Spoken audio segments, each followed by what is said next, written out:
aleykum mbokk yi ginnaaw bu ñu sante yàlla jul son ñu leen di nuyu di leen ñaanal yàlla jàmm ak tawfeex di profité nag sa occasion bi ñu am si feetu korité bi di balu ñëpp aax di bal ñëpp aax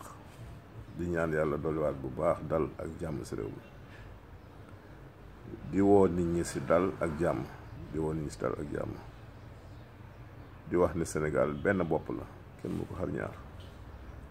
te ñu ngi woote aussi fële si Ngor jàmm que nit ñi ànd ak dal nguur gi aussi waxtaan ak population bi ñu seet di gën daal ñu def ko li nga xam ne moom dina arrangé ñëpp ñu def ko lépp si jàmm ak dal te ñu xam ni réew mi dafa am ay mag ñu fi yàlla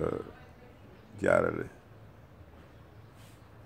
ñu am luñ fi ñaan kon am nañ yaakaar ni jàmm fi mën a am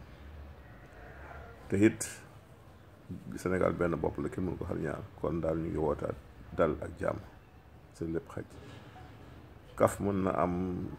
léeg-léeg ñagas-ñagas mën na am mais bu jeexee rek na ñëpp delluwaat si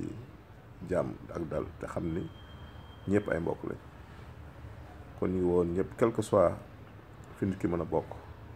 la ñu xam ne dafa am lu ñu boole muy réew mi muy Sénégal te mënuñu ko xar mënuñu ko seddoo kon nañuy gisal toujours loolu si suñuy action ak suñuy acte ñu ngi woon leader politique yëpp nag muy ñi si nguur bi ak kujje bi yëpp ñu ànd booloo nekk benn diisoo ndax réew moom ak kulli àlleen foog diisoo am ñu ngi si woo ñëpp te ñii nga xam ne xëy na teg nañ leen loxo ñu ngi ñaan yàlla si kàttanam mu delloo si xelu ñii fi nekk ba ñu génn ñëpp may leen liberté